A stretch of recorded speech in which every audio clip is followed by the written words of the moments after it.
wherever you are and whenever you are. Welcome, good souls of the planet and beyond, to Paranormal Now. I'm your host, Alan B. Smith. Join us as we traverse the cosmic highway of paranormal portals and tantalizing turnoffs. Tonight's guest is author, speaker, and spiritual teacher Lori Sana to discuss, well, everything we love to talk about on this show, from DNA, energies, and enlightenment, starseed connections, contactee abductions, and finding your inner light. Share your thoughts and experiences with us during or after the show on Facebook.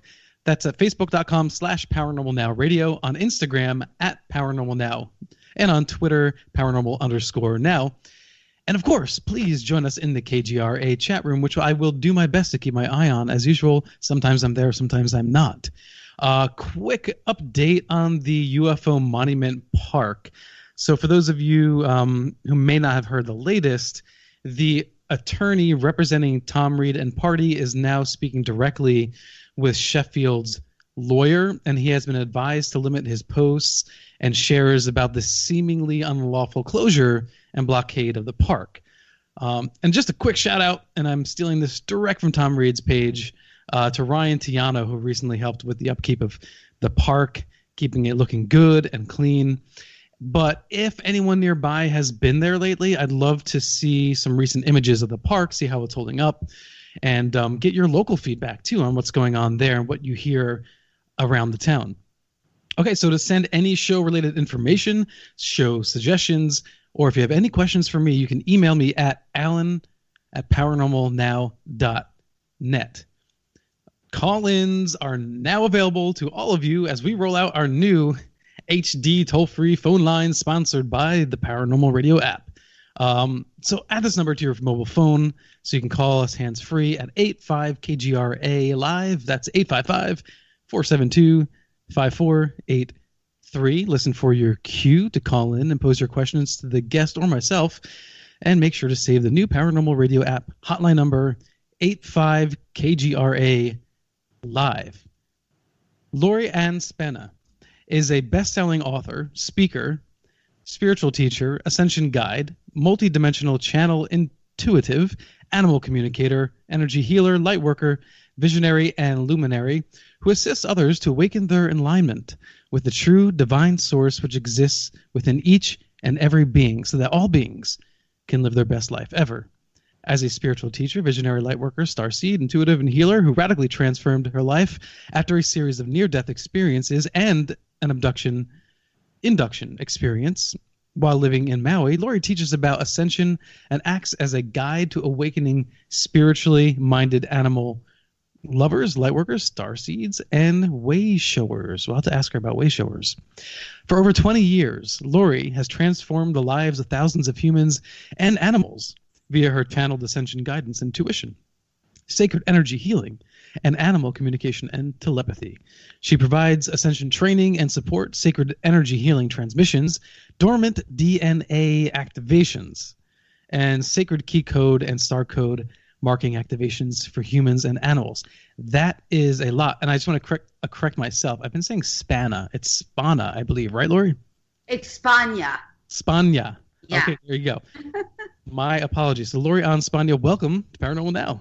Well, thank you, Alan. Thanks for having me tonight. I'm so excited for our conversation. I'm looking forward. Yeah, me too. Look, you cover the gamut of so many of the paranormal topics that we discuss on this show. So I'm really excited to explore all of it with you. But I suppose there must be one thing in particular that's like your core expertise. What is that?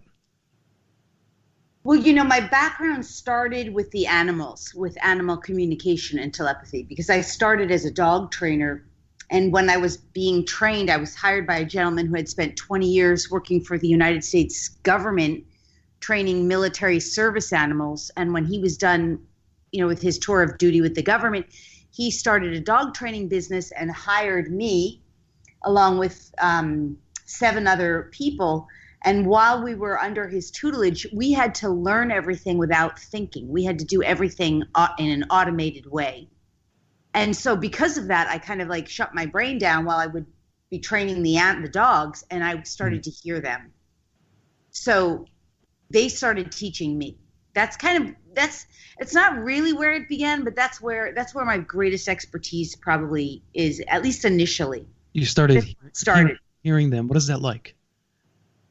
At first, it was really simple. It wasn't, in the very beginning, it was very little. It was just more like, you listen to me and I'll teach you. Uh-huh. It's that simple. But I just kept listening. I got really good at asking questions, which is the most important thing.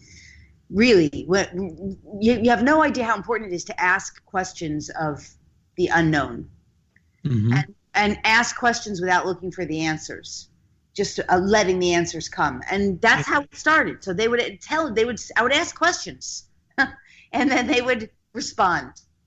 And a lot of times, most of the times, it was all about their humans, or not even initially in the early days, but it would be about what animals are here for, and what the role of animals are. So the animals were telling you to ask the questions, but accepting the fact that you may not get the answers. Well, it was more like, you listen to me and I'll ask, and I'll teach you. So then the next question was, okay, well, what do you have to teach me? What do you want to teach me? And then I would learn all about these things. Well, we're here to help humans. They would say, you want to help humans, you want to help animals, but if you want to help animals, you need to help us help you. Okay. Like, we're here to help humans. So that's how it would begin, and then when I'd work with animals, after I had progressed in my training, when I would start working as a dog trainer with clients, the dogs would start telling me about their human. They would say, one of the biggest things was, if you want me to change my behavior, you have to explain to the human that I'm only trying to teach them what's not right in their life and how to right it, how to fix it. So I would ask about that. Like, okay, well, what is it? What's going on here? So, for example, and this is just such basic stuff. This is just where it started.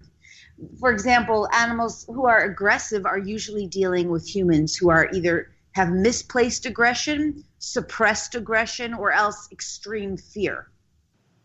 So they would say, my human is so afraid of the outside world that I'm protecting this human from their own fear.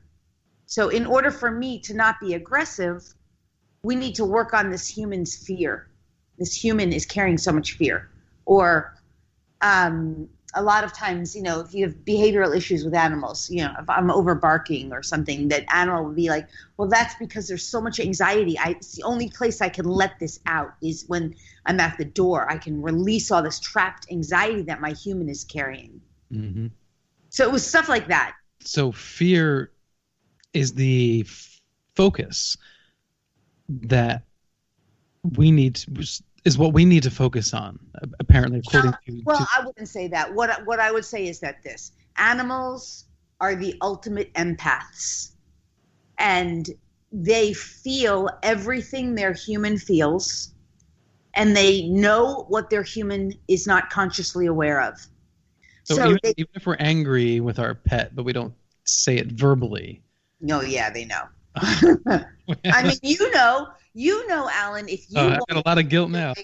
A meditation room. Well, but it's not about guilt. See, this is the thing. From the animal's perspective, what's happening on planet Earth is that humanity is shifting out of an old paradigm where we've been completely unconscious. We just don't understand really how our reality works. Mm-hmm. And they're helping us to become conscious. And part of the two key things that's going to shift humanity, that is already shifting, is number one, the understanding of how energy works, what energy is and how energy works, and that all energy is its own form of currency, its own form of information. So animals completely understand this. All animals have completely mastered this learning because that is their language. They speak the language of energy. We do too, but we're not conscious of how we do it. I can explain this a little better in a moment. But the other major shift that's going on planet Earth, which is barely understood or discovered yet, is the expansion of perspective. So perspective is the new currency on planet Earth. And that what that really means is the more conscious you are, the greater perspective you have, the more, in a sense, value we are going to have as beings on planet Earth. Whereas we used to measure our value by ridiculous things like the size of our house or how much car, the type of car you drive. Yeah. So, we were just watching a little bit of The First Man, and Neil Armstrong expressing this idea that when you see the Earth from a different perspective, it changes things. And I do believe that there was an effect and a continued effect on humanity because of that experience and our exploration of space. But I wonder how profound is it really? Because we still have wars, we still fight over petty things, Yeah. Well, see, all of that's gone on, and I mean, I definitely will push the envelope. So if I push it too far, just reel me back in here. But the reason all of that stuff has gone on is because we've been limited. We've been living in a very limited paradigm that basically has been extremely controlled and manipulated. And so all of our consciousness, everything we believe and perceive has been controlled. And we have not been provided real truth. We've not been, and this is why animals are teachers to humans, because their consciousness could not be manipulated the way ours could. So for example, what I mean by this, just if you turn on the TV and you spend 2 minutes on the TV, you will inevitably come up with a commercial that's basically playing some sweet butterfly music, showing, butterflies and roses, and then basically telling you that something's wrong with your physical health and that you should see a doctor, and how lucky you are that you can take 2 prescriptions at once and they won't interfere, while sweet butterfly music is being played, soothing and nurturing you into an alpha brainwave, which basically alpha brainwave just puts you at peace and acceptance. So you're being given suggested information, and then at the end of the commercial is this jarring kind of other energy may cause death, millions of side effects. So what this is doing is putting the body into a state of energetic discourse, like divide and conquer within the body. It's like I'm at peace and everything's good, and yet I'm ripped apart. Okay, so this is just an example, a teeny example of how human consciousness has been manipulated. We could spend hours discussing just that. Well, I think that's a brilliant example. I think it exemplifies how our society is irresponsible unto its own spiritual health. Yeah. We talk about things like spirituality or religion, but in our everyday lives and our work lives, we behave in ways, we compromise in ways that lessen the value of ourselves and others. And yeah, it's like we're stinging ourselves along the way while we're telling ourselves how to be, and those two things are just in complete contradiction. Yeah. Well, so Alan, that's so insightful of you. You're absolutely right. But here's the thing. It's really not to the fault of humans. Not that there is a fault here. It's that in the old paradigm that we've been existing in, which I refer to as a third dimensional paradigm, we have been functioning entirely unconscious. We have been unconscious. So what's been operating, it's like the programs on the computer. They operate whether you've got them on or not, whether they're running or not. And some of them are corrupted and some of them are old and a lot of them are outdated, and there could be virus working, malware in there. You might not even be aware of it. This is what's going on in human consciousness, and it has been globally. I mean, not to go into the whole conspiracy thing, but we'll touch on it a little bit. There is a global conspiracy. It is really true that there is a massive global, more than global, planetary and even beyond attempt to maintain humanity's consciousness in such a limited way, so as we can't use our full functioning. So in other words, what this means is, if you just go back to the example of the computer, humans have all kind of unconscious programming that's creating the very circumstance you were describing. In other words, we talk about being nice and then we hate our neighbor. We say we're spiritual beings and then we don't even follow our own golden rule. Exactly. We're in contradiction within ourselves because there's all this malware in our unconscious. There's literally programs. And this stuff, we'll get into this too tonight, I'm sure, is literally coded into our DNA. Some of it is it's an elaborate conversation, but you understand this is part of becoming conscious, is that we reclaim sovereignty. We liberate ourselves in terms of our minds, our mental capacity, our emotional bodies, and also even our physical bodies. Right. Well, what is being sentient and conscious without communication? So whether you're communicating in text, in verbally, or telepathically, how you frame and say everything, it really does matter. Yes. And it affects you, right? Yes. It's like, so here, I know this is probably going to be controversial for a lot of people listening, but if you're a fan of like heavy metal music, angry heavy metal music, not like just Rage Against the Machine, but heavier than that, and you're listening to that all the time, it is very cathartic. And I listen to hard music once in a while too, but I can't listen to that all the time, So if you're listening to that all the time, there has to be a negative side effect to that, right? Like, well, here's the thing. This is the part about energy that's so relevant. What we were saying before, everything has a vibration. Everything has an energetic signature. So every energetic signature. An energetic signature is a vibration. The movement, the frequency of the energy. The movement of the energy is the frequency at which it moves. That's the vibration. So, for example, now, if you go out into nature and you sit among the redwood trees, the vibration, the vibratory state that you will experience is one of peace and harmony, something along those lines. If you listen to rock music or heavy metal, the vibratory state is just like you said, it's one of more anger. Now, maybe not for everybody, they don't experience that way, but it's in harmony with that kind of frequency. It's a much denser. Let's give a couple more examples and then I'll make my point. If you go to a meditation spa or a meditation room or some kind of sanctuary where people meditate, a yoga room, the vibratory energy, the vibratory frequency of the energy in such a place is going to be very peaceful and benevolent. Now, if you go into a hospital where someone's just had an emergency, the vibratory energy of a place like that is urgency. And just when I say that, you can feel into that word, you can sense into it, you get that energy of emergency. Now, why is this so important? Because planet Earth has been functioning from this dense, heavy energy that vibrates in harmony with anger, resentment, judgment, blame, fear, worry, anxiety, doubt, frustration.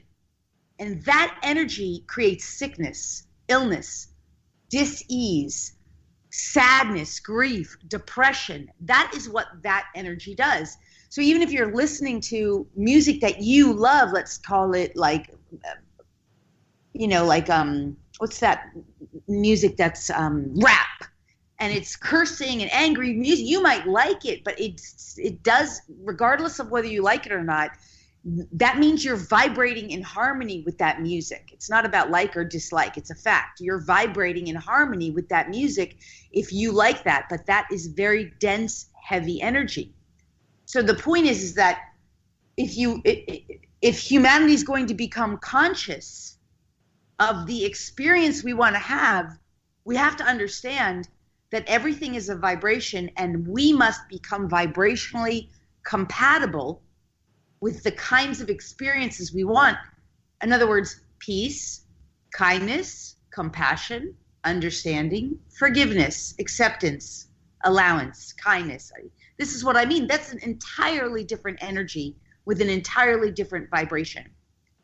And this is what I mean. In the old paradigm, we are completely unconscious of this. In the new paradigm, which we're all waking up to, we are starting to realize how important this is.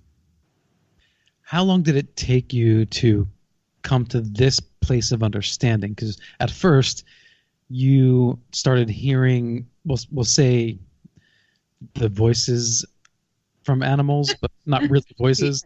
Yeah, no, actually, even before the animals was, I'll be very extreme in my words here. It was my dead brother Jeff. That's really where it started. My brother died of an unexpected drug overdose, and after he died, the first 6 months, like nothing, I was just taking care of my family. I was just being that's what you do. You take care of your family and you handle the details. And then after I wasn't with them, when I went back to life, everyday life, to try to get back into my life, I started getting messages from him. And his message was, you have to change your ways. You're basically on a very similar trajectory to what I was on. And so I started paying attention to that, what I was hearing from him and messages I was getting. And that's when I quit my 6-figure job and became a dog trainer. So then I started hearing it from the animals. But you had asked me, what am I most famous for, or what am I most skilled at? And that's where it started. I see. Anyway, so. So you had that very personal connection. Then you had this psychic connection with animals. Where does that how does that translate into your connection with humans? Are you able to intuit thoughts and feelings of individual people? Yeah. So here's what I want to say. Alan, I think I say this, I hope it is as humble. I hope it doesn't sound as not humble as it's going to sound. My psychic, intuitive, empathic gifts and channeling gifts are off the chart. I have never met anyone personally, and I dance in the world of psychics, intuitives, energy healers, empaths. My gifts are off the chart. And the reason I say that is the part of what happened was, after I became the dog trainer, I started getting happy. And I wanted to get healthy too, because up until that point, before I started as a dog trainer, I was smoking 2 packs of cigarettes a day. I was drinking 8 beers a day. I was working in corporate America before that, on my 6-figure job, and I had developed a 6-figure credit card debt. And I was 50 or 60 pounds overweight, and my thyroid was off. My hair was falling out. Everything, my body was very unhealthy. I was going to doctors every week, and they were pumping me up on massive amounts of pharmaceutical drugs, which it was a mess. So I quit the job. Like, I did a leap of faith based on my brother's message, and I became a dog trainer, and I started to get happy. And I would hear from the dogs and also from my brother, you can get healthy. You don't need those things you're doing. Right. And so what ended up happening was I moved to Maui, and within those 2 years, everything that I just said was gone. Like, I quit smoking forever. I quit drinking alcohol pretty much forever. Like, I don't need alcohol, not even for recreation. The debt, $150,000 debt, was gone. And some of it was literally letters from banks saying, we forgive your debt. Like, that's unheard of, right? I dropped the 60 pounds of body weight or whatever it was. The debt was gone. And I went off pharmaceutical drugs forever. I have not been to, nor have I needed a medical doctor for over 15 years now, nor has my dog. So in all ways, you're cutting off these ball and chains that were kind of just holding you down. Right. I was liberating myself, but I wasn't really doing it consciously in that way. What happened was I was writing my course. I was getting rightly aligned, and I was doing healings and clearings and meditations. And so this was the big thing that accelerated it all, which is why I said my gifts are off the chart. Well, let's pick that up when we get back. We're at the first break, Lori.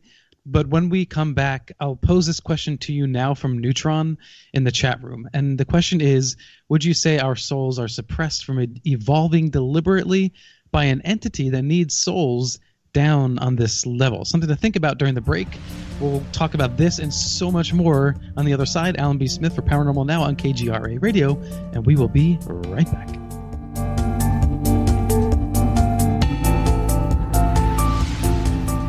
Matt Ray here with America's First News, and I have a question for you. What do we all have in common, regardless of our age or profession? The busy, the elderly, students, doesn't matter. What do we all have in common? Stress, right? Stress causes anxiety in our lives, and we are susceptible to memory issues from time to time too. So why not guard against both? Guard against the effects of chronic stress and improve your memory with one supplement, Calm and Clever. Ingredients help enhance memory and retain new information, while other ingredients reduce stress by maintaining healthy levels of the stress hormone cortisol. Calm and Clever was created by scientist Kurt Hendricks, a principal investigator in 2 NIH-funded studies on Alzheimer's disease. Sharpen your mind and feel calm and centered. Try Calm and Clever. Go to calmandclever.com. Enter the promo code radio for $5 off. Again, calmandclever.com. Enter the promo code radio for $5 off. AncientLifeOil.com. For your CBD needs, just remember, AncientLifeOil.com. What does it do for the body, you ask? I can't say to the people in the suits that run the industry. Big Pharma is all over CBD because of its well, you know what I mean. Research the benefits of CBD on Google and come back to AncientLifeOil.com and purchase your CBD today. Non-GMO and all organic. You don't want to be using a petroleum product. You want to be using the cleanest CBD product on the market. AncientLifeOil.com. We even have CBD for your pet. Help your pet's discomfort. Help your discomfort. Log on to AncientLifeOil.com. That's AncientLifeOil.com. Newly reduced prices to pass off the savings to the most important person, you.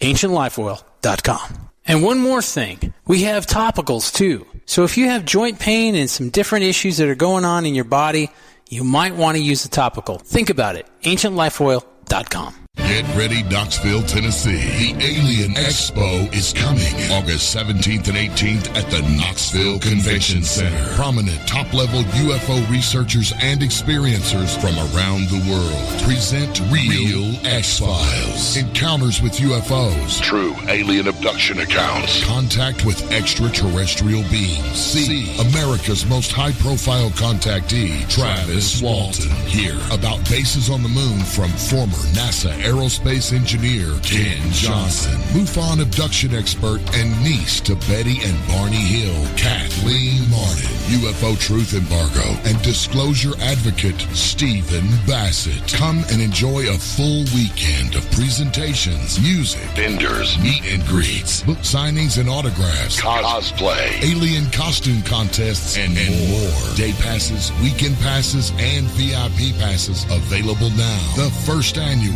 Alien Expo, powered by Mysterious Radio. Make contact at alienexpo.com. You listen to us, and we listen to you. And so does the CIA. KGRAradio.com.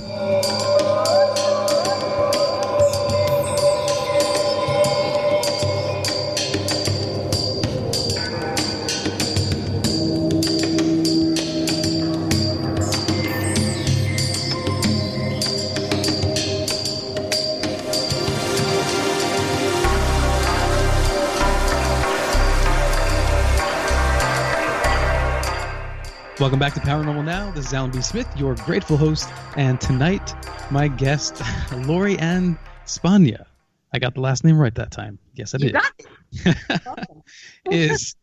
is enlightening us for sure about so many things. And I do want to continue with your story after you moved to Maui and what happened there. But before we do that, Neutron had posed the question in the chat room before we went to break, and that was, would you say our souls are suppressed from evolving deliberately by an entity that needs souls down on this level? I would say yes, but I wouldn't use the word an entity. I would say we have been deliberately suppressed as a human species, as a human race, as a planetary body, and that is over now. But that has been going on for 26,000 years. And that everything we've been taught, everything we've been told is basically not true. And this is why it's so important to have someone like an animal be able to communicate to you, because animals don't lie. You You will get the truth about the history of humanity from an elephant. But animals don't lie, but they can be tricky, right? Some of them. It depends on what you're asking about. That's a big kind of a complicated question because, well, they can be tricky, but it also depends. Are you talking to their personality self or their higher self? Personality. A personality self has an egoic identification just like we do. Mm-hmm. And so that's very individual. But if you're talking to the high self or the soul group, you can talk to soul groups, also called monads, and collectives, and you'll never get lies from them. But you have to be a good interpreter, right? We're interpreters when we're communicating with animals. Right. Because I know that our cat is very good at manipulating us.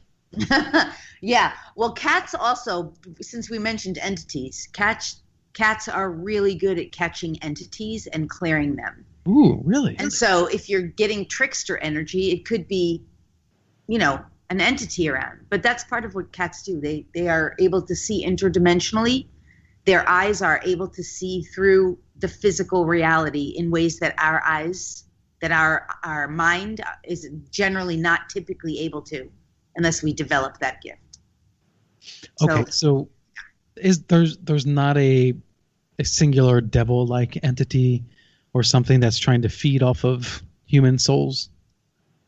It's not there are plenty of entities and demonics that want to feed off human souls. There's no ringleader. There's no one source of that. Well, there's no one source like that, but there's plenty of them. I mean, there are those malevolent beings that worship demonic forces.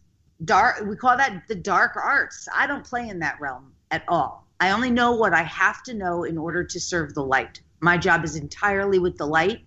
I have no interest in any of that dark stuff other than clearing entities is really easy. Clearing demonics for me, generally pretty easy, although I haven't gotten into some of the darkest stuff. I just don't play in that realm. But is it real? Yeah. Does that stuff exist? Yeah. But understand, it's frequency based. Mm-hmm. So when you start raising your frequency and embodying the energetic frequency of love, peace, happiness, joy, excitement, optimism, enthusiasm, right? You're not playing at the same frequency. It's like the difference between hanging out in Harlem and the old Harlem, if that's a good example, and hanging out in uptown Manhattan. I mean, you're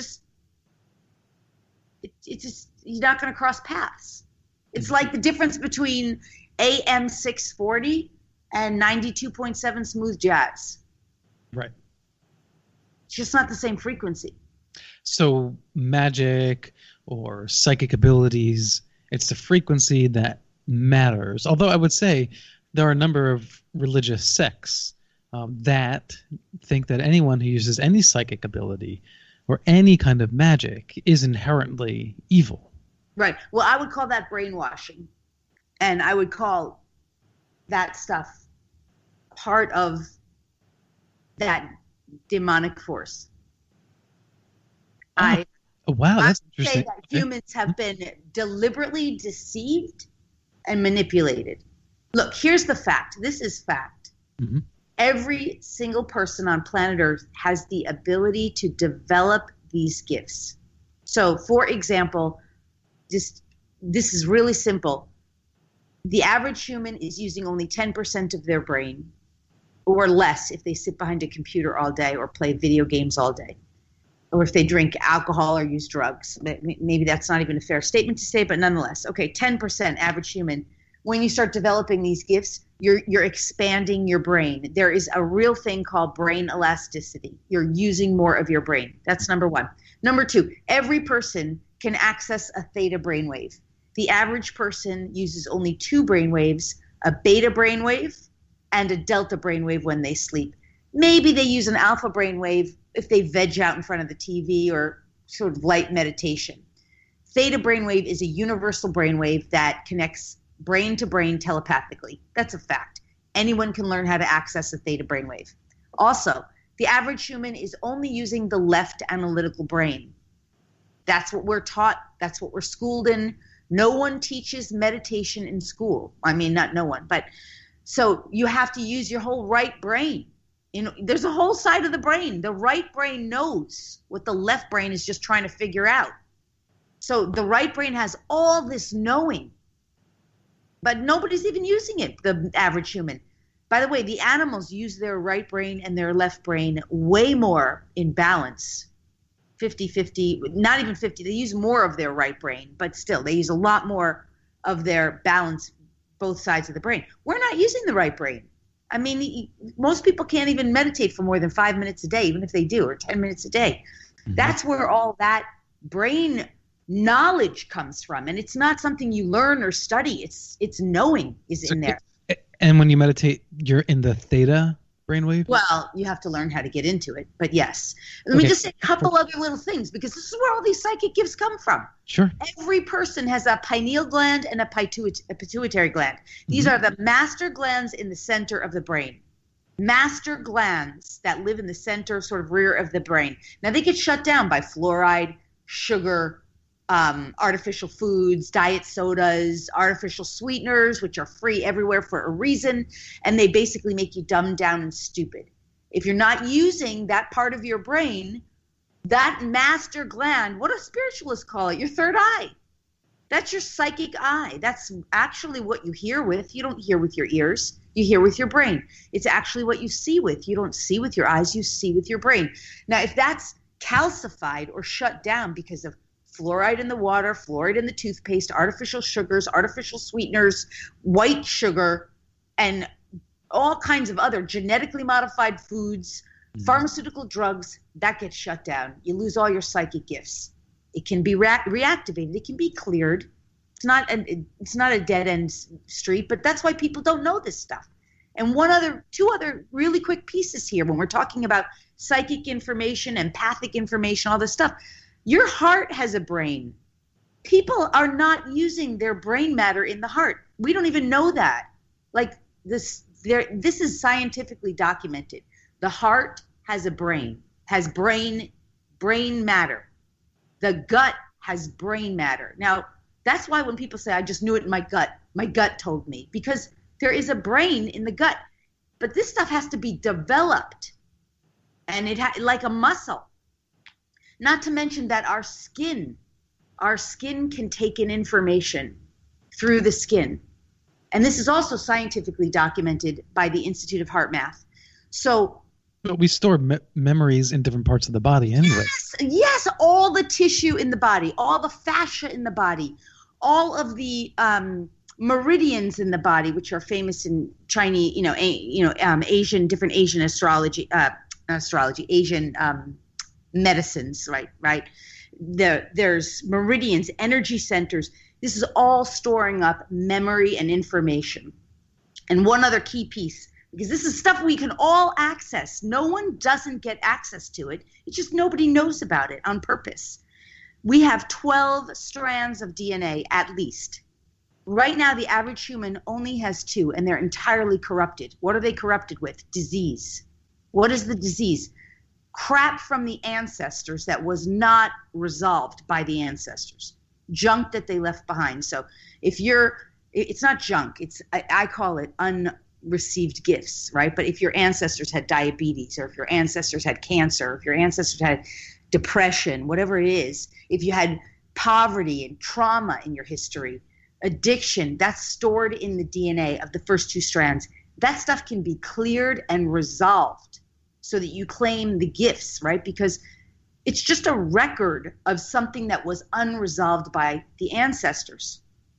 Now, in addition to that, there's 10 more strands of dormant, completely uncorrupted DNA. Wait, let me ask you, when you say strands, what exactly are you talking about? I'm talking about, we all have DNA. Mm-hmm. We have 2 primary strands of DNA, humans. That's what humans have right now. And the physical DNA that we're aware of. Physical DNA that we're aware of. Okay. And that DNA is what you get tested, DNA ancestry, know what your genealogy is, know your lineage. Mm-hmm. But, what the average person thinks right now is, like, for example, if you get breast cancer, look at Angelina Jolie. What do? You slice off your breast. Never mind that the cancer is in the DNA. It doesn't help to slice off the breast. Not really. That's just prevent ridiculous. spreading, but it's not getting to the root of the That's problem. not true. That's faulty thinking. Oh, really? Yeah, it's faulty thinking. But nonetheless, let's just to make the point is that when those two strands get cleared off, now this is not something, what I'm saying right now about the DNA, this is not, I cannot go to science on that. I can only say that as a healer, a spiritual healer who has been trained by the divine, because I've accessed this stuff from the unknown realm. That stuff can be cleared out. So for example, we'll just take a simple one like diabetes. Diabetes is the ancestors didn't know how to enjoy the sweetness of life. They had an inability to enjoy the sweetness of life. And so they took on these belief systems that they had no sweetness. And then their lack of ability to have sweetness created what? In the DNA, a trauma that ultimately in the physiology lens expands out to, I can't regulate blood sugar. I can't regulate my sugar levels. Okay, but when I go into the DNA in the first two strands, divine source from the non-physical realm, true consciousness, true love, true peace, true joy, can restore those gifts of consciousness to the descendant who's got that marker in the DNA. Can give the gifts of how to have sweetness in life, how to enjoy life, how to be comfortable and worthy and deserving of having sweetness in life and enjoying life. The marker can get cleared off the DNA. So these other strands are something metaphysical almost? Okay, so that's just the first two strands, the records, right, of the ancestors, that the average human, we all have that. We know that. That's our DNA. The other 10 strands are real. They are physical. Science knows about them, but they, up until 2012, called them junk. They just thought they were junk. And then in 2012, credible scientists in multiple credible journals, scientific journals, documented, no, these other 10 strands are not junk. These other 10 strands can be awakened, activated with some kind of energy. We don't know what they're good for. So they've been studying that since 2012. That's why they want everyone's DNA. They look at the DNA and they're cataloging it all. But the point is, spiritualists, someone like me who's been working with the non-physical realm and activating this DNA, this is why I have all these gifts. This is my point. We all have them.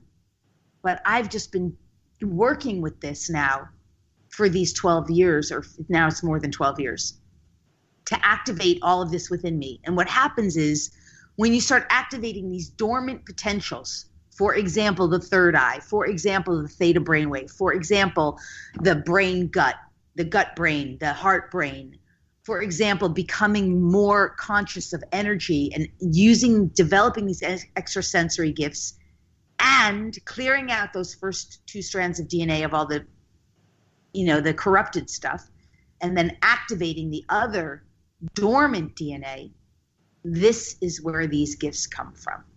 It's in the DNA. It's in us. We all have it. We just have not been taught how to use it. And we have been, yes, and to go back to the earlier question, it has been deliberately suppressed and denied. And that's why you have organized religion telling people whatever they tell people, that it's voodoo, black magic, all that, because they know these gifts are real and they don't want humans accessing it. Right. Well, I suppose anytime any one person or group is speaking in a way that sounds like they're oppressing another group, inherently it probably is not coming from a good place. And I guess in this case, you're saying that they may not even be aware of it because they're brainwashed.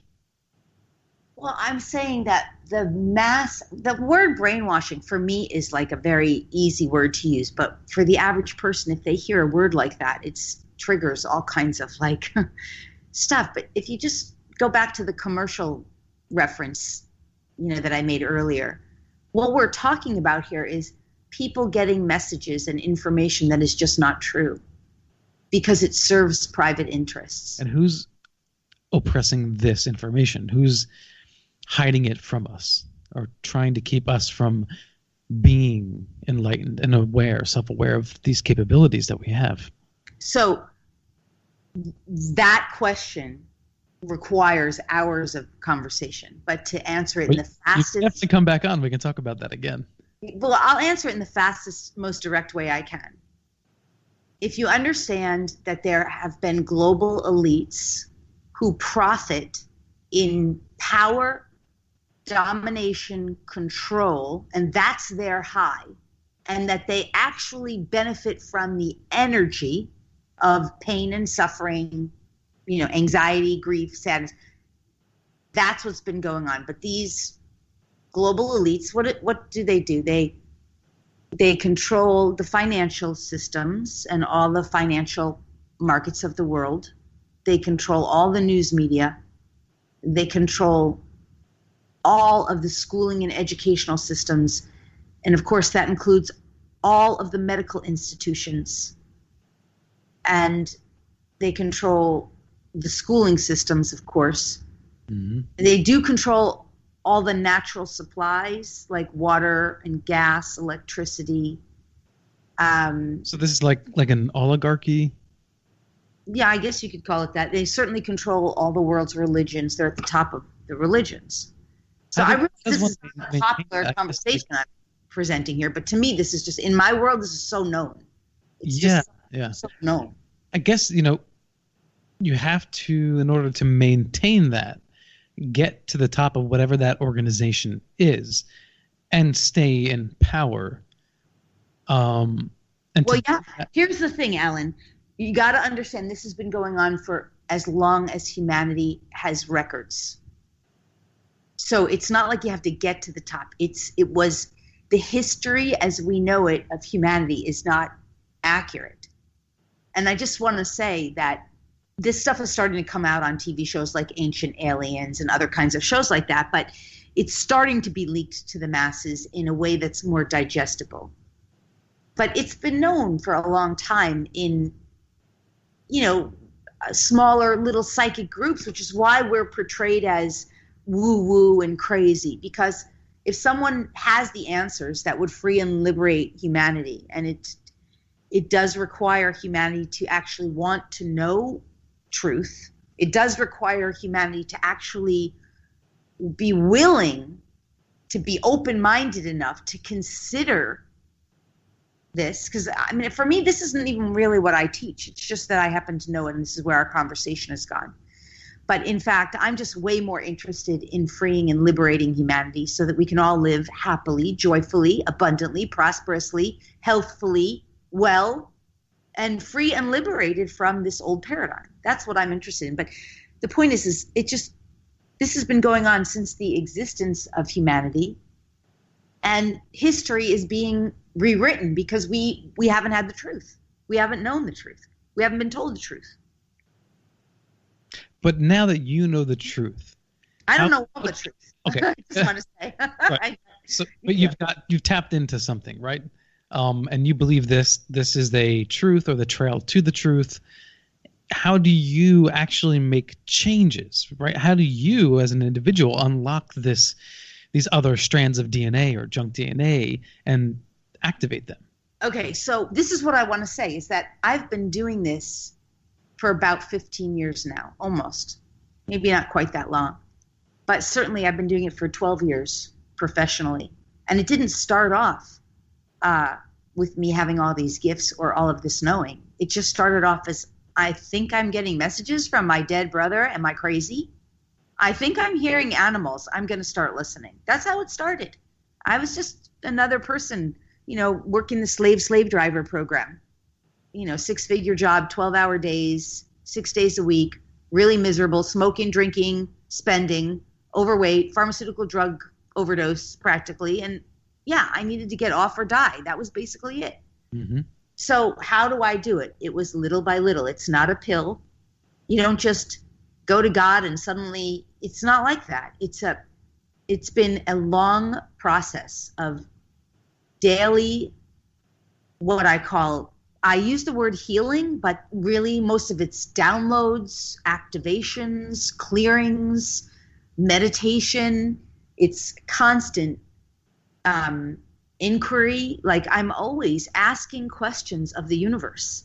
And I've gotten very good at knowing who I'm asking and who's responding from the non-physical world. Most of the time, everything I ask for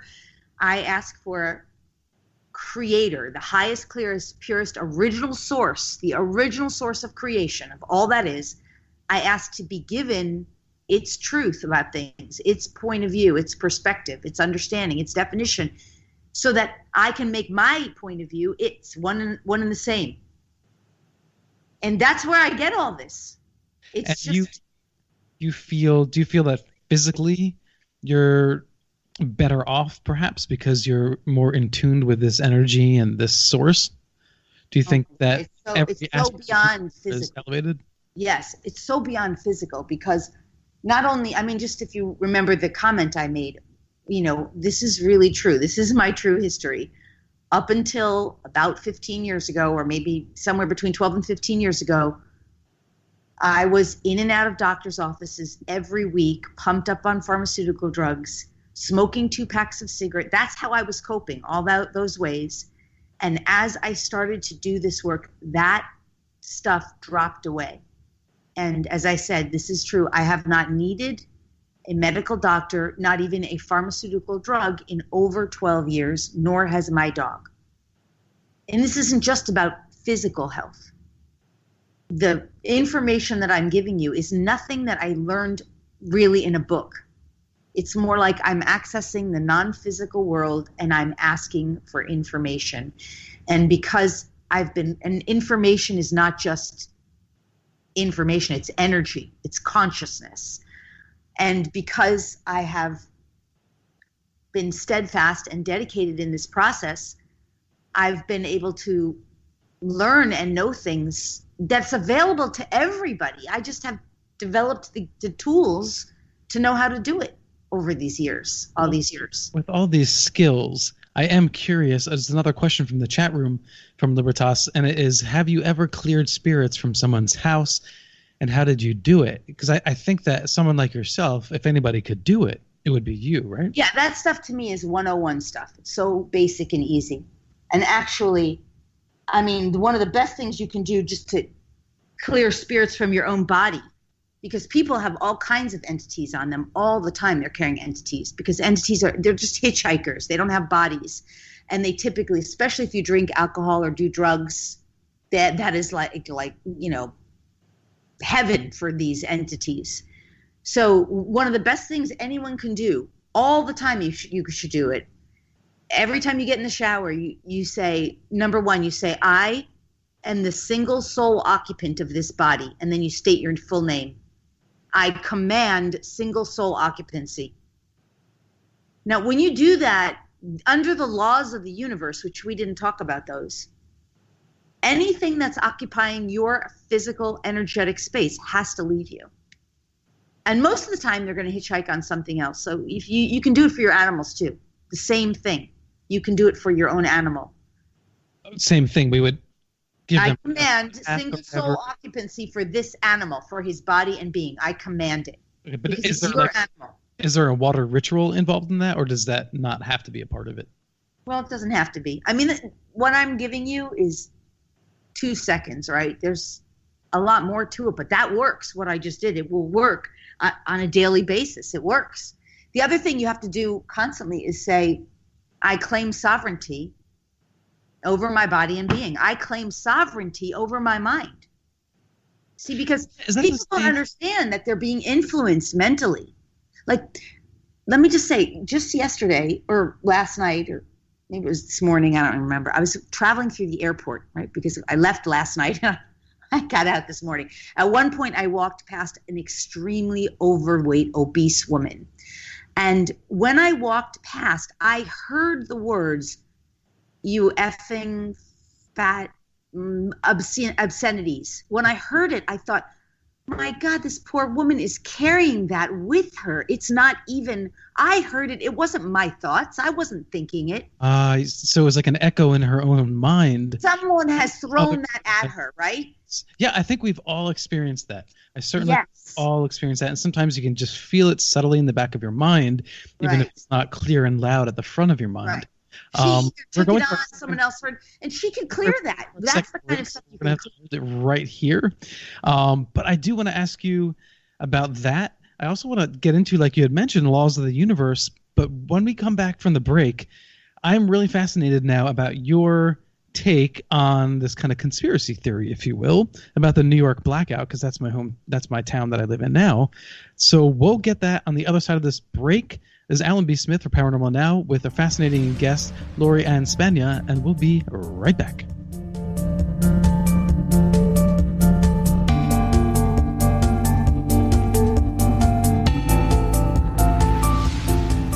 Ready, Knoxville, Tennessee. The Alien Expo is coming August 17th and 18th at the Knoxville Convention Center. Prominent top-level UFO researchers and experiencers from around the world present Real X-Files, encounters with UFOs, true alien abduction accounts, contact with extraterrestrial beings. See America's most high-profile contactee, Travis Walton. Hear about bases on the moon from former NASA aerospace engineer Ken Johnson, MUFON abduction expert and niece to Betty and Barney Hill, Kathleen Martin, UFO truth embargo and disclosure advocate Stephen Bassett. Come and enjoy a full weekend of presentations, music, vendors, meet and greets, book signings and autographs, cosplay, alien costume contests, and more. Day passes, weekend passes, and VIP passes available now. The first annual Alien Expo,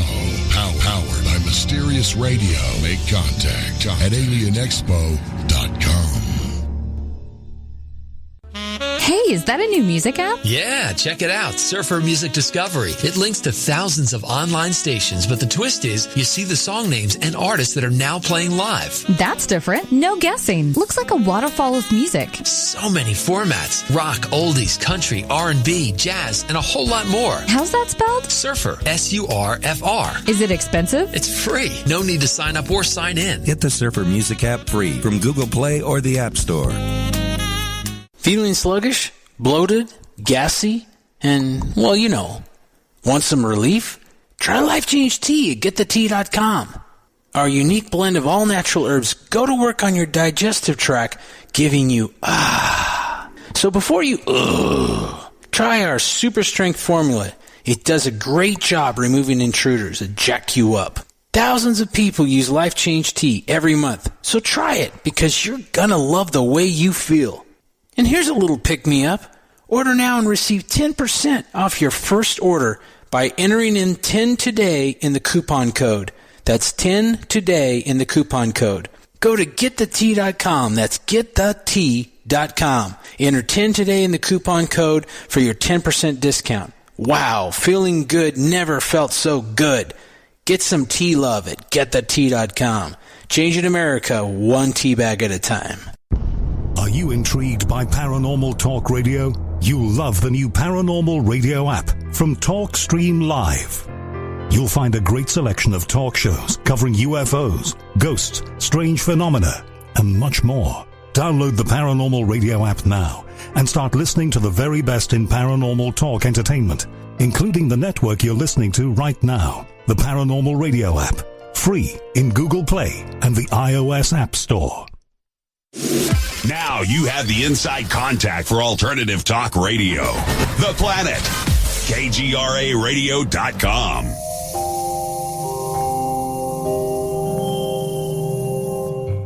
Welcome back to Paranormal Now. This is Alan B. Smith. We are talking about the universe and all things that lie within it, seen and unseen, with our guest, Lori Ann Spagna. And we have just so many things to cover here just coming out of the first break. So, Lori, I don't know if you want to continue with your example of this woman that you saw in the airport. If so, go right ahead. No, I was just saying how you can clear entities from your body, your mind, and your space just by claiming sovereignty and also claiming dominion.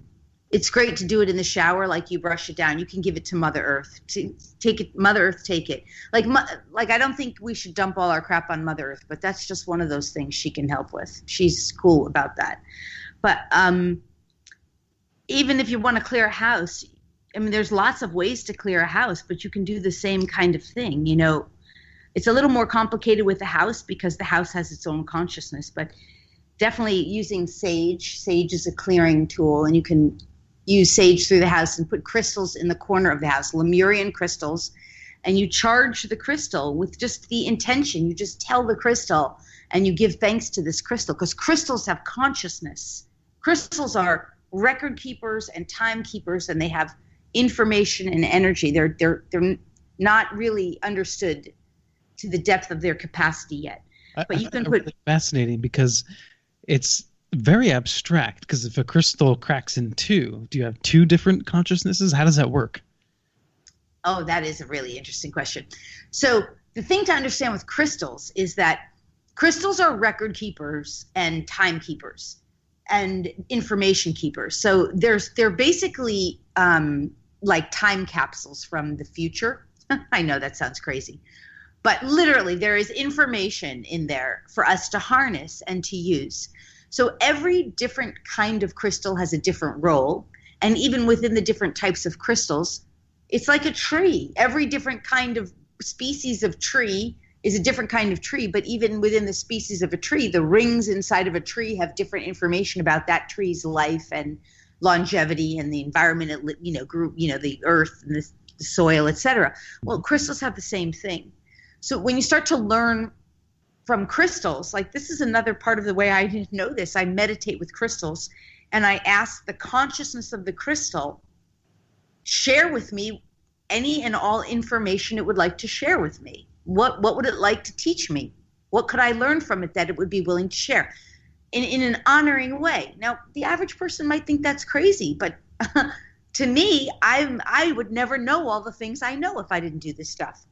But in any case, if a crystal cracks in two, the thing about the crystal is it's storing this information so that it's still going to still have the same kind of information. It's just now expanding itself so that it can be disseminated in different ways. Like quantum entanglement.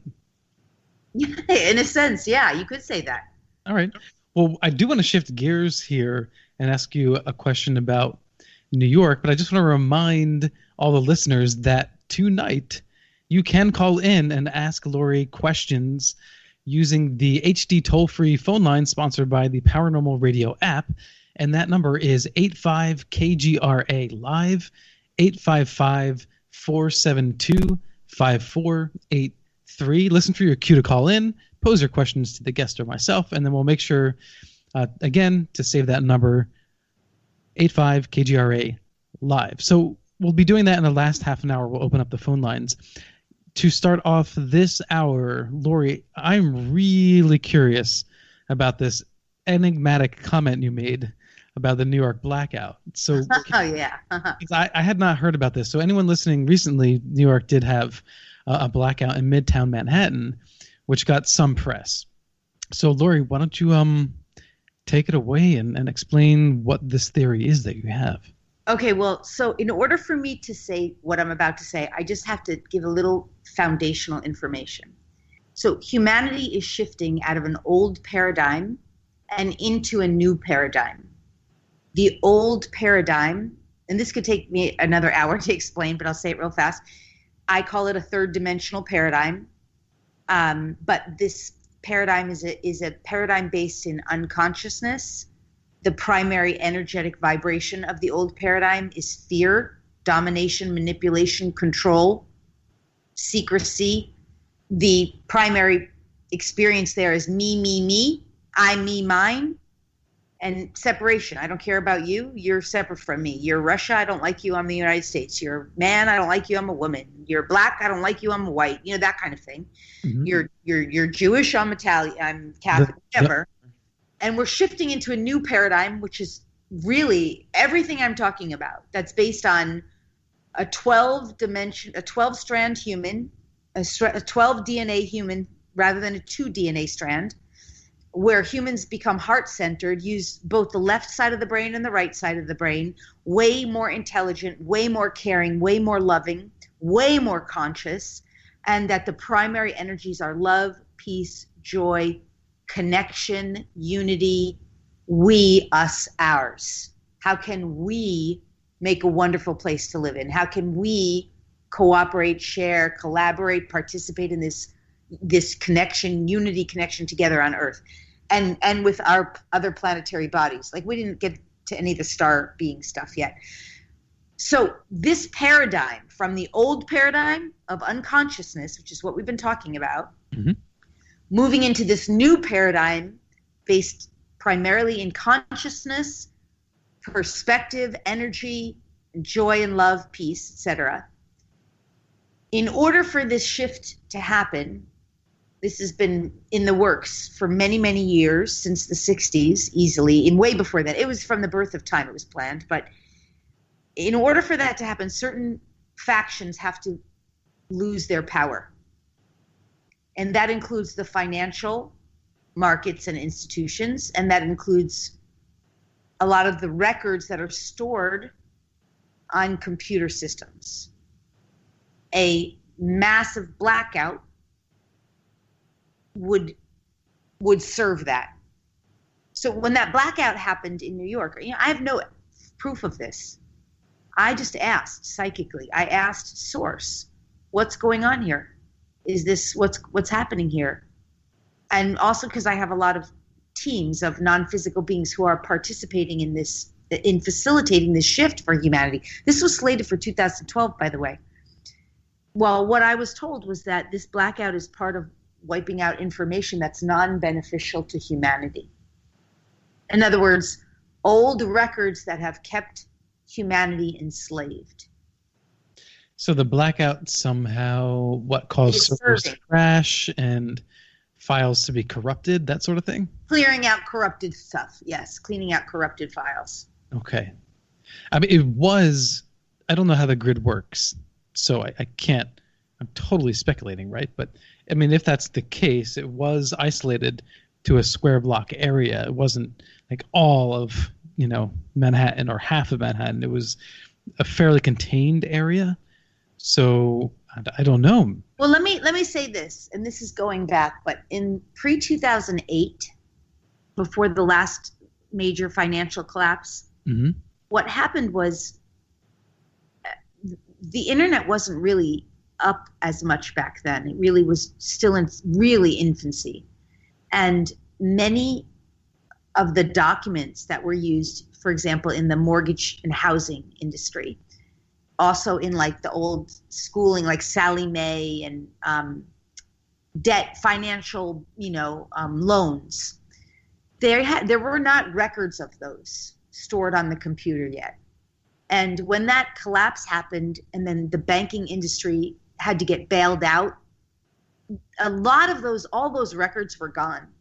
And what they did to coerce people to basically give away their property again was they would say, oh, we'll give you a second mortgage, or we'll have you reinvest at a lower finance rate. And then they got their signature again. But the records had already been cleared to free and liberate people from certain financial debts that were unfair and unjust, part of the financial scam. But people weren't ready for it yet. They just weren't ready for this kind of consciousness yet. They couldn't even understand that. So I've been told by the higher realms, my higher realms, that is playing out again. And that's part of what these blackouts are. Of course, understand that the cloud was in part designed to not let that happen again. Sure. But your information is permanently stored somewhere else. Right. But you understand these to go back to the question that was asked earlier, I can't remember the person's name, but I know it started with an N. It's really true. There has been a conspiracy, so to speak, but those beings are basically, they have lost power. They have lost power. And when you see this in something like New York, where massive amount of those beings reside on the planet, they're not all in New York, trust me, there are a ton of them in Washington and England and Denver. They're all over the world. But the point is, in Mexico, Rome, the Vatican. But anyway, the point is when you have a major center like this go black, these grid outages are wiping out information that is harmful and detrimental to humans, that is used against them. Okay, so again, I just have to say this one more time. I'm sorry, Alan. I have no proof of this. I am only saying it from a psychic perspective. Okay, so this happening is a positive thing. Oh, yes. Okay. Yes. And this has happened before. Yes, it's happened before. But we were too unconscious about the fact that this stuff was going on to even get the benefits of it. So people signed away their house again. Well, Con Ed had a transformer explosion a few months ago, and actually Bill Skywatcher, the producer, was very aware of that because I was talking to him and to Race when this all of a sudden there's this flashing light in our sky, and it was this transformer near us in New York, and I don't know. I thought maybe that the fact that maybe it's just a technicality thing because it's a technical issue because Con Ed is sort of like a monopoly. So it's one of those, it falls under they control the power, right? Yeah, so they can kind of make mistakes, and there's really nothing you can do about it. You know, they can drop the ball, and there's nothing we can do about it. So maybe it was just a mistake. Well, this is the thing I want to say, and I don't know how much your community is familiar with this terminology, Lightworkers and starseeds. But for me, those are words that I would use to define myself, even though I understand everything is always just definition, you know, how you define yourself. But Lightworkers are people who are around the planet, and many of us live off planet too, and we call ourselves star family races. And we are working for the greater good of humanity, but we work in the non-physical realm. So we understand that real change on planet Earth is only going to happen from a place of higher consciousness. And so we're working in the non-physical world to bring about change here on Earth for the better, for the great. And there's only one real rule. We work with the universal laws, but there's only one real rule we all always abide by, and that rule is it must serve the greater good of all, ideally with harm to none. Okay, so is that the primary law of what you call the laws of the universe? No, those are not. That's not the laws of the universe. That's just our overriding agreement that everything we do must serve the greater good of all, ideally the highest and best of all, highest and best and most benevolent of all, and ideally with harm to none. So with that as our foundational rule for everything we do, we work in the non-physical world to basically do healing, service, contribution for the greater good of humanity, to assist humanity in what's called the liberation movement. Well, the framing of, quote, ideally do no harm, that leaves the door open a little bit, right? Not really, because we understand, okay, so there's a blackout. What if a blackout is one of the cause and effect is a law? What if that's one of the effects of something we've done? And what if that blackout, unfortunately that day, meant that some people had to walk home? And I mean, that could be considered a little harmful to them because they had to walk home and they were late for dinner and they had to pay the babysitter more money. I mean, you know what I mean? When you say ideally with harm to none, we put it like that because we understand that sometimes it might be a little uncomforting, discomforting. Change is not always all easy and graceful. We're trying and doing our absolute best to make it as graceful as it possibly can be. So the idea then is to be as graceful until we actually reach full grace, where we get to a point where we don't have to make decisions anymore, that have negative consequences. Yeah, because as consciousness expands, as humans expand their consciousness, as we all start liberating ourselves and claiming these gifts of knowing and being willing to know higher truths, which is why this radio show is so important, because you're creating a platform where people can learn with an open mind and explore beyond that which, you know, mainstream media is force feeding people the idiocy that's on TV. And so as people are waking up and exploring these truths for themselves and finding your own truth, you know, your truth, anyone's truth is not always going to be the same truth. We have all different perspectives that share and contribute to the greater good, right? To the expansion of our consciousness. Mm-hmm. But as we use this guiding force, which is for the greater good of all, the highest and most benevolent best of all with harm to none, that we all agree on this. This is how humanity shifts and changes. And in time, it becomes much more graceful. So reminds me of the Wiccan or Gardnerian saying of, do no harm, do as you will. Yes. Awesome. So that's a pretty good creed to live by. It's similar to the golden rule. Yeah. Okay, so are we actually making progress towards evolving as a species? Because, I mean, honestly, just look at history and even recent history, and you really have to wonder, are we really going to make it? Or is it just kind of fits and starts along the way into Well, I don't look at history. I look at the future. Mm-hmm. And so if you understand the future in terms of linear time, the end game, and there's never an end, but when I say the end game, I mean where we're all evolving into is already assured.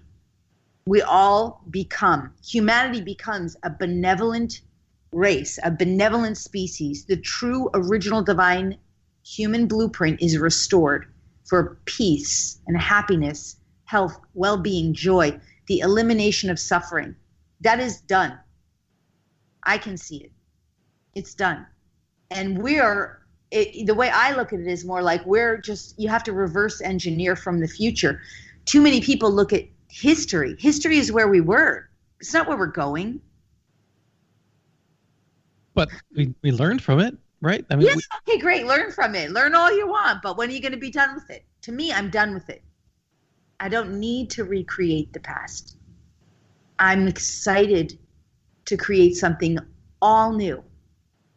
And it's already created. It already exists. Here's the thing. If people can't see it, it's just because they're not vibrating energetically in harmony with it yet. And that is the name of the game on planet Earth now, is to learn about energy, change the vibratory state, which means raise your vibration and expand your consciousness, which means take on new perspectives. Remember I said the new currency of Earth is consciousness, perspectives, and energetic vibration. To expand your vibration, to raise your consciousness, and you will see it too. The future of Earth is already a beautiful, wonderful place, but not everybody can see it from where their vantage point is at this time, or where their vibratory state is, and that's okay. So they get to expand their consciousness. What are the laws of the universe? Oh my God, I love the laws. Okay. So first of all, remember, we have been existing in a third dimensional paradigm. That's 3 dimensions. We're up leveling now to a 5th dimensional paradigm, which basically is a change of consciousness and vibratory state that exists within us. And from the 5th dimensional paradigm, we can go at least as far as 12 or 13 dimensions, at least. There's infinite, but right now, our human capacity. So the laws of the universe exist on a 6th dimensional paradigm. They exist on the 6th dimensional paradigm. So a law of the universe. They have always governed us. They still do. We just weren't as conscious of them. Although quantum physics knows them. For example, cause and effect. It's a law of the universe. Well, how does the laws of the universe reside only in one 6th dimension? No, that's just the frequency of the vibratory state where they exist. It's a frequency. So it's an energetic frequency. That's why people aren't conscious of it, because most people are living in a third dimensional existence right now, which is fear-based. The laws are not fear-based. They vibrate way beyond fear. They're peace-based.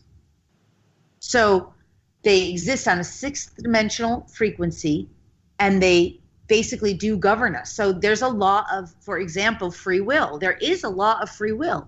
It's also called the law of intent, consent, and authority. So this law, when you start saying, I intend, going back to what we were saying to Bill in the break, right? Bill wants to get healthy. I intend to be healthy. The law of intent, consent, and authority now says, I must honor that will.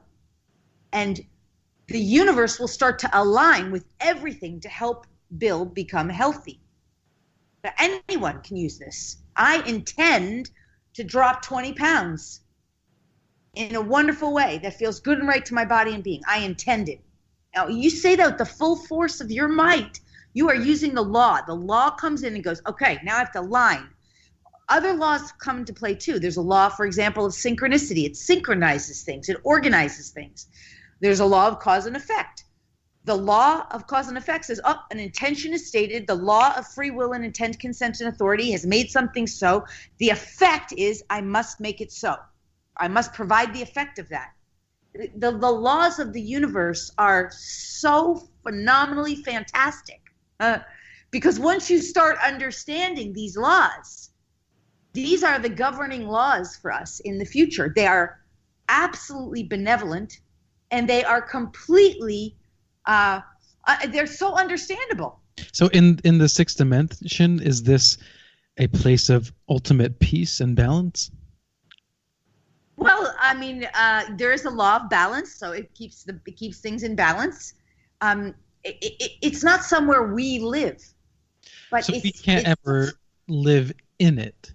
No, we wouldn't live in that, but we can access it. We access the information and the consciousness from it, and that's where the laws are. Well, you understand? Can we live in any other dimension that you're aware of? Can we literally go from one to another? Yeah.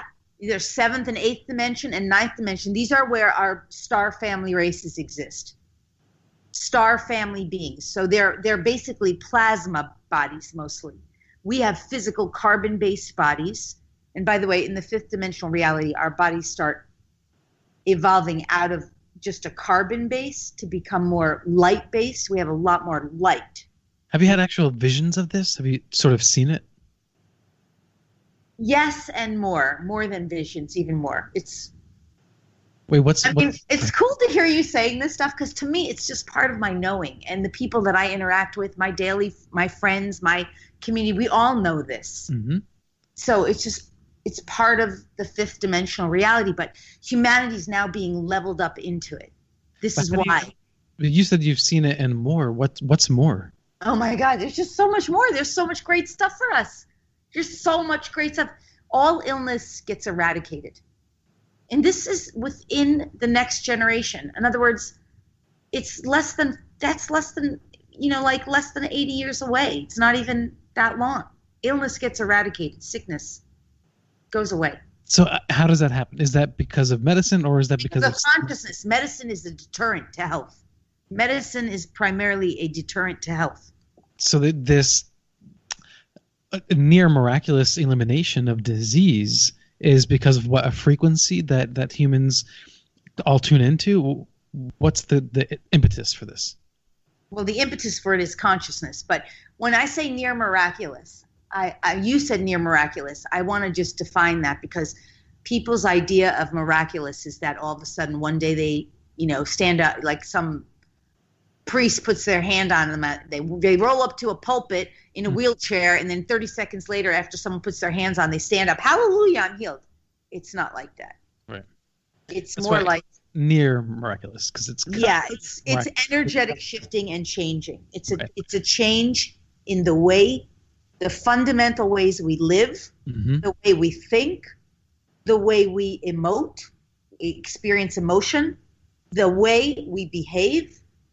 Because when we choose peace, when we choose forgiveness, when we choose kindness, when we choose love, when we behave according to that, illness cannot exist in the body. It is not vibratorily compatible. And because of the healing work that I do, I pretty much know the root cause of every disease. Every disease. Sure. When the human body is in its prime, healthy, and well nutritioned, then yeah, it's a pretty amazing machine.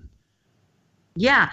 So that's right. So the idea is prevention is really the cure. Prevention is cure. And when people learn how to live in ways that are joyful, really deciding and choosing peace and joy and happiness in their life, and really taking appropriate actions instead of being controlled by a system of, for example, slavery that forces them to work at jobs, and they're so afraid to quit a job that they hate because they won't get another job, they can't pay their bill, and they get caught on the hamster wheel of life.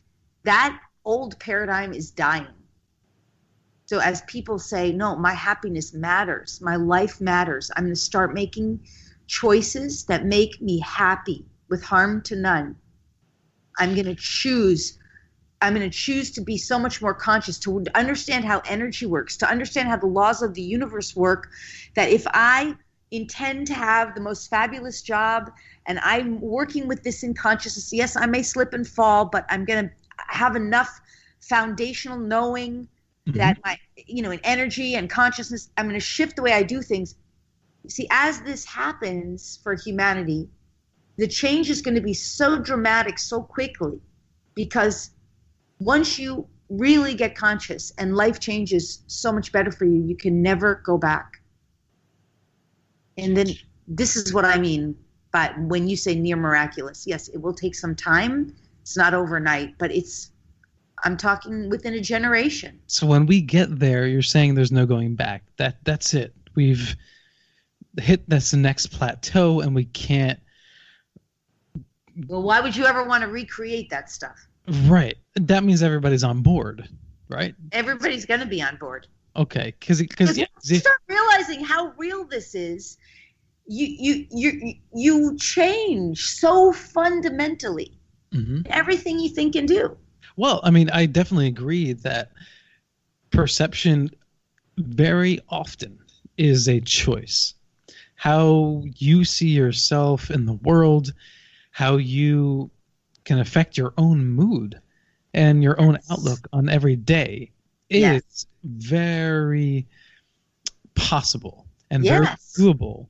However, the problem is that we get snagged by, we're in the grip of the subconscious itself. Yes. And so that's the tricky part, is that once you get out of that, the trap, that a subconscious traumatic experiences, whatever in your past caused these fear-based issues. Yes. So I'm going to tell you something. How do you get past that, right? I mean, because... But this is the business of lightworkers. People who know themselves as lightworkers understand. When you clear something from the unconscious, whether it's a program of the mind, a belief system, or a pattern, whether it's a code in the DNA, you clear that out energetically. The person or animal that you're clearing it out from is literally getting a reboot on their computer, so to speak. So it's like taking a virus off your computer, and then all of a sudden your computer runs 100 times faster, and you didn't even realize before you brought it to the computer repair person that you even had a virus on there. Yeah. And it's not like the virus gets reinstalled, because now it's just not. You're maintaining your computer at a healthier way, and you're doing now regular scans.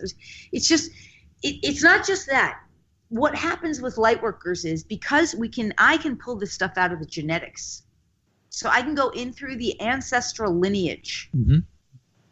That means there's certain codes and certain activations that I can do where we can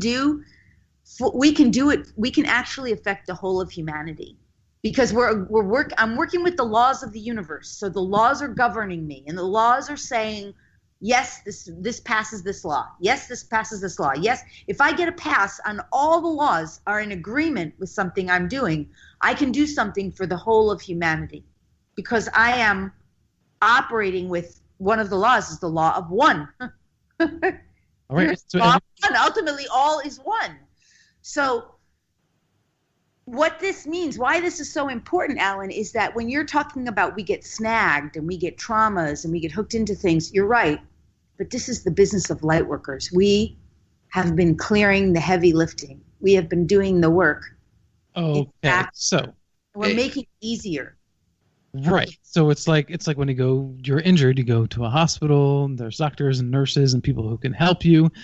It doesn't mean that you are not worthy of achieving health because other people help you get there. No, we're all one big family here. So I guess the idea is everyone thinks, and it's natural to think so, that as an individual, it's my responsibility to find my way to the next place, to heal myself. You know, I have to, with help of others, but I have to take that initiative to do it. In this case, there are billions of people on this planet. It sounds like you're saying that there are some people who aren't going to take an initiative on their own, and somehow Lightworkers are going to help them. Is that fair? I think you could say that's fair, because what happened was, I mean, now we're really getting into some big stuff, but humanity had lost its way. You know, I mean, there was stuff was so dark after 9/11, and everybody was just so massively controlled by fear and the economic collapse that everybody was just in such a dark place for so long. And then, before Trump, they were trying to coerce people to get everyone to agree to go to World War III. It was just, that's not happening, by the way. Well, thank goodness for that. I'm glad. Yeah, because there's just too much light. There's too much light on the planet. Lightworkers have literally been doing this kind of work in the non-physical realm to lift all this density.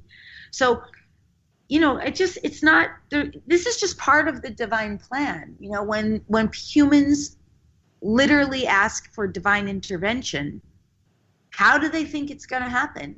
I mean, how do you think it's going to happen when someone says, God, help us? I don't know. But that's what God does. It puts people on the planet who have incredible gifts and talents, who are going to be relentless at uncovering them, who are going to hold themselves to the highest level of integrity, honesty, care, authenticity, truth, impeccable care for the greater good of humanity with harm to none.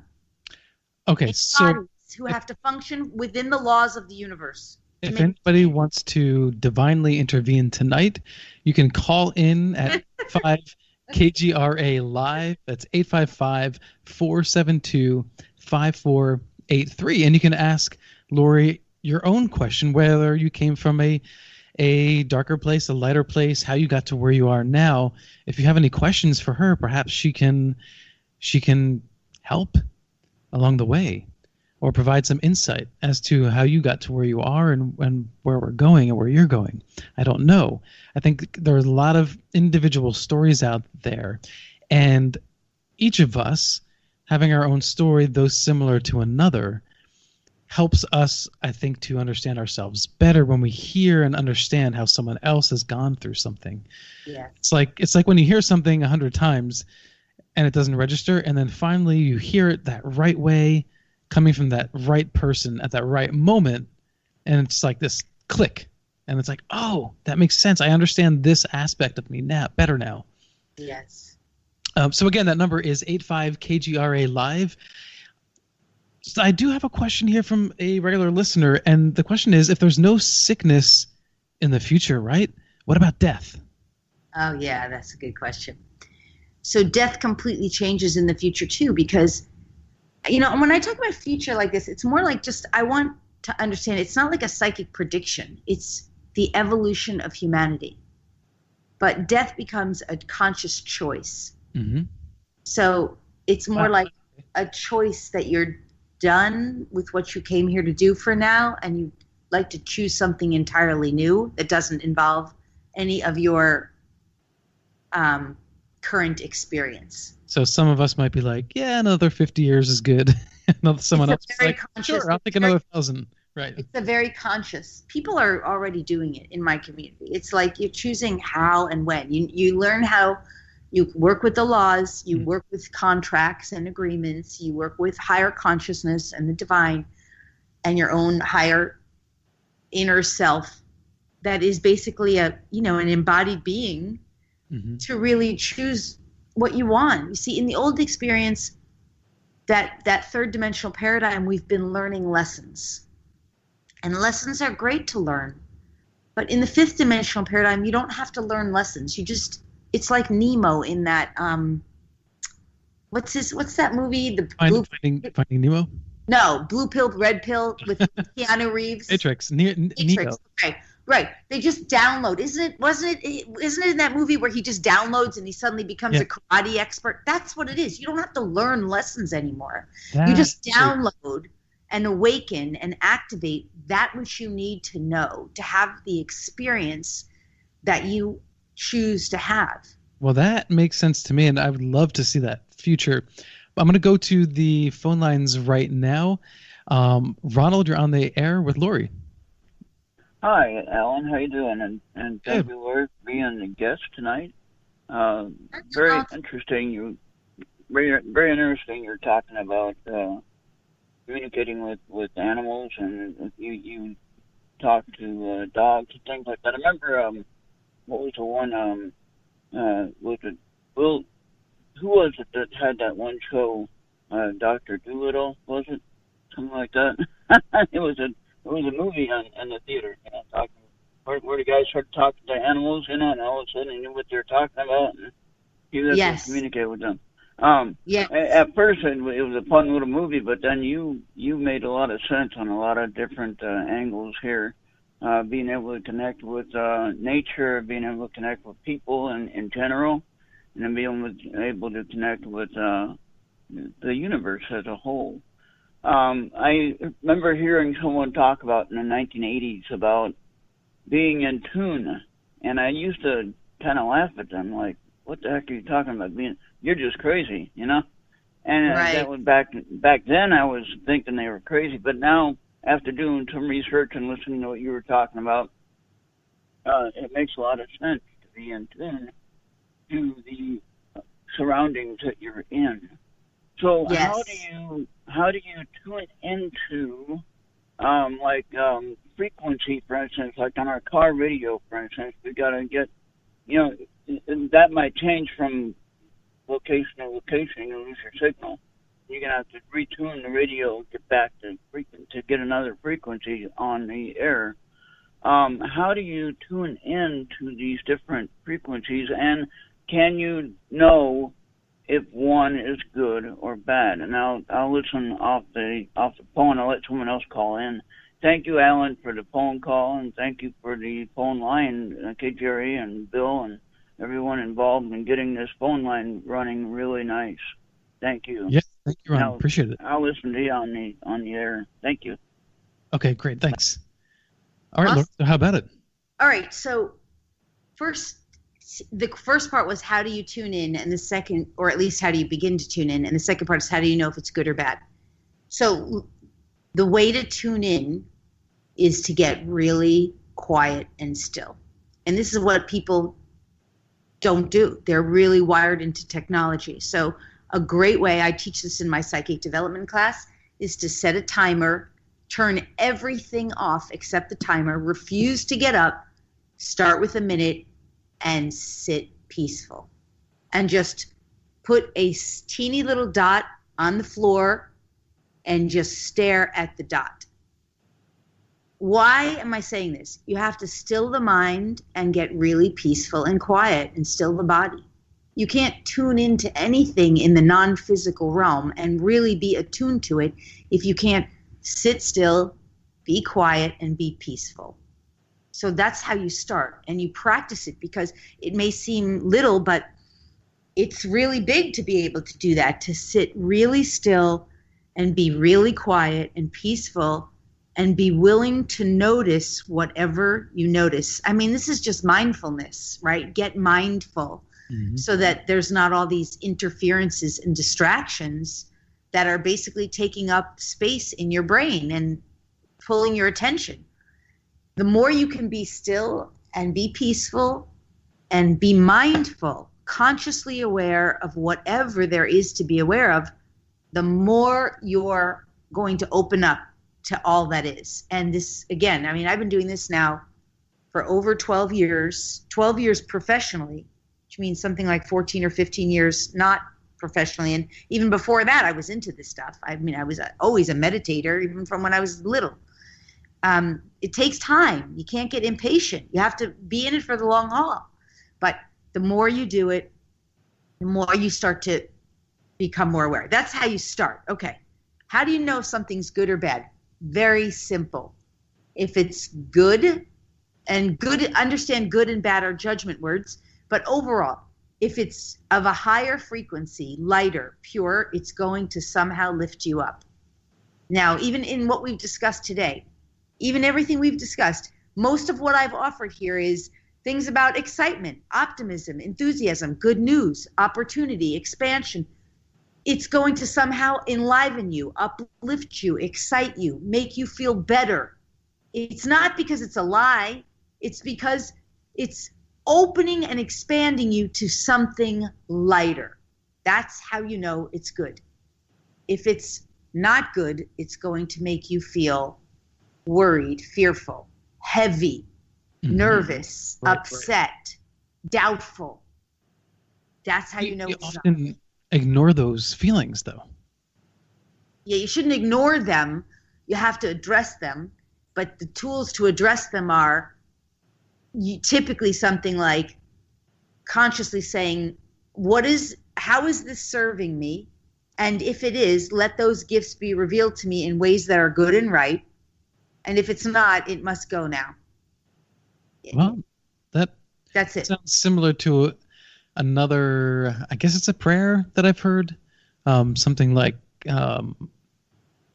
God, show me the way. Oh, yeah. The Serenity Prayer? The Serenity Prayer, yes. The wisdom that help me change what I'm able to change. Well, the wisdom to know the difference. I used to know it by heart, and I don't know, but yeah, I know that prayer. Right. This idea of letting your own agenda and sort of letting the universe guide you and point you in the right direction. Yes. Yeah. Is that what the ego is? Is the ego and fear the same thing? Are they both getting in the way? No, the ego is what keeps people alive. It's a survival. You need the ego to survive. The ego's not a bad thing. It's just when the ego gets out of control and thinks it's running the show, then it's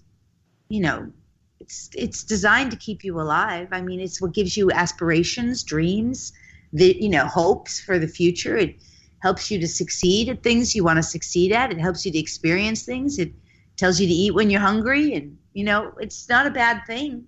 It's just when we typically in the spiritual community, when you refer to the ego, it's more like you getting into that me, I'm so, me, I, me, mine, and you don't care about any, and you're not really seeing with a clear lens because that's right. How, filtered through your own egoic desires and wants and stuff, and then it's just off balance, right? What is a way shower? Yeah. I don't think I've heard this before. Yeah. So, okay, what we have on planet Earth right now is something called the Indigo family races, the Indigo family tribes. Mm-hmm. And actually, if anyone wants, I have an ebook on this on my site, my website, and a class on it. But the Indigo family tribes are the beings on planet Earth who are here acting and serving, contributing to help humanity. Mm-hmm. And we all have different roles. So within the Indigo family tribes, you have Lightworkers, you have star seeds, you have change agents, you have way showers, all different grid workers, gatekeepers. We all have different roles. And if you're one of them, you know who you are. But a way shower is typically someone who says, hey, how about if we do it this way? Or hey, look what I'm doing and look how this has worked for me. Maybe it'll work for you too. Or, hey, I've discovered this new thing that's really aligned with love and happiness and joy, and it's so good, I want to share it. It's that those are way showers. Way showers have been around for a long time. Yeah, I mean, way showers are, but they definitely understand what they're doing. They typically, you're a way shower. You have this paranormal radio show where you're like, hey, let's explore this. Mm-hmm. Let's look for this other way of what else might be out there. That's a way shower. I like that. I can put that on my resume now. Yeah, you definitely can. Way showers are often authors, but they definitely have a higher perspective. They're definitely all about expanding perspective. Remember, the new currency of the 5D reality is energy and perspective. So way showers are offering new perspectives. Right. You have to have an open mind to grow at all. It's interesting because I was having this conversation recently, particularly in the field of ufology, about having an open mind. Mm-hmm. Is you can have an open mind, right? And say, oh, I believe in the Roswell crash now. I see things in a different way. And then someone comes along and challenges you and say, yeah, but have you thought about this? Maybe it really isn't an alien crash. Maybe it was this other thing. If your first reaction is, no, I don't want to hear that. I've already been down that road. I've already made up my mind. Then you're really not being open-minded again. And I think that there's that same kind of problem in spirituality too. Like we grow a little bit and we kind of feel like, oh, I'm not oppressed by dogma anymore, right? Mm-hmm. Therefore, my mind is free and I'm open-minded. But I think we have to constantly check ourselves, don't you? I completely agree with you. And I want to say something too, is that the average human, most of us have had something in our DNA called divide and conquer. It's a program that runs. And divide and conquer encourages debate and disagreement. It's definitely a program for skeptics, the skepticism, argument, disagreement. That's all part of what runs in this program called divide and conquer. I mean, you see it massively. Republican Democrat is a perfect example. You see, two people on CNN basically arguing the same argument. That's divide and conquer, and it's huge. Yep. So I think it's incredibly important to be open-minded and to consider perspectives. However, I also know that when someone's running a divide and conquer program, I'm not interested in debating on issues that I already know about. I'm not interested in debating things that I do already know. I'm always interested in new perspectives and additional perspectives. Right. So there's a big difference between divide and conquer. When someone's like, well, what if that's not true, or that's not true, or this thing. I don't need to argue or divide. I don't need to debate on what I know. I don't need to. I have no need of it. I'm not interested in it. But if someone wants to say, I learned this about that, or I heard about this, what do you know about that? Or what can you share? I could share a little more about this. Oh, I've got this other piece. Then I'm excited. Let's expand together. Divide and conquer and debate, not interested. Well, see that's why I think have been less hopeful than you are. You have your empath and intuitive senses that I don't have, so you feel more hopeful about the future. Whereas I see television, and I see every mainstream 24-hour news program behave the same way, but only from a different angle. And I think so many people are influenced by that. Yes, they are. It's called brainwashing. Trapped. They're in a mental cage because of it. I just don't see the way out. Do you? I would suggest that part of why you don't see the way out is because you're being shown someone else's way through that TV. And they are consciously, deliberately influencing you. But society, they don't want you to see the way out. Remember the first question that was asked by the first person in your chat room. Is somebody deliberately keeping us from knowing? Yes, the answer is yes, and they're using mass media to do it. Right, but that's kind of the two sides of the same coin, because of what they're doing, and I see what is being done. Other people really don't see it.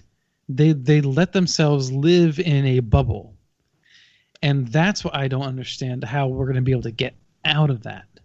Because but the reason you don't see it is because you're still looking at those other people, and your perspective needs to expand to stop looking at those other people and look to the light, look to the open door, look to the opening, look to the higher consciousness, look to expand your consciousness.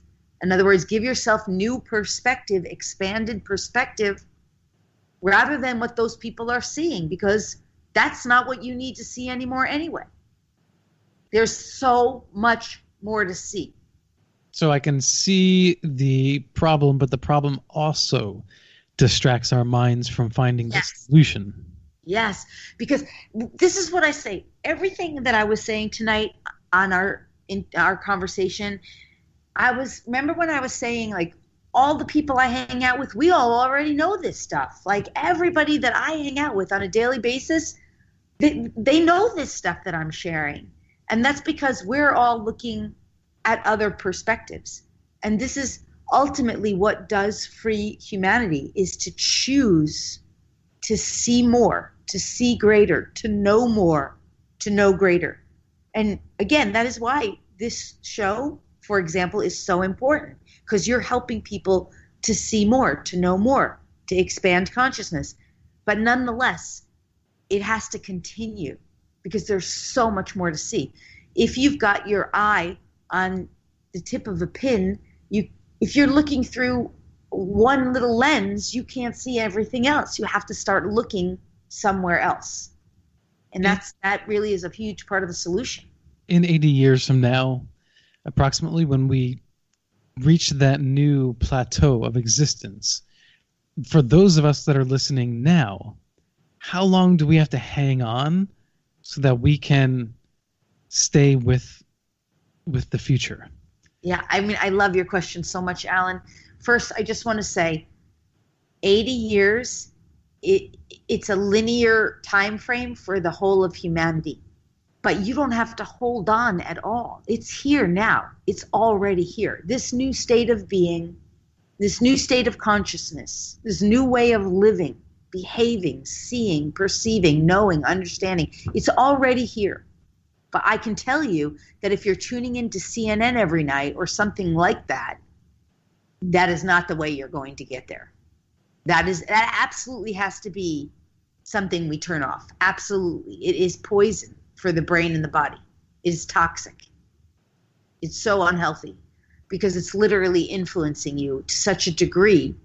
Even if you watch it and you think you know that it's not you, it's sort of like saying, oh yeah, I could go to prison and know that I'm not in prison. But if I sit there all day, at the end of the day, I am going to feel like I'm in prison.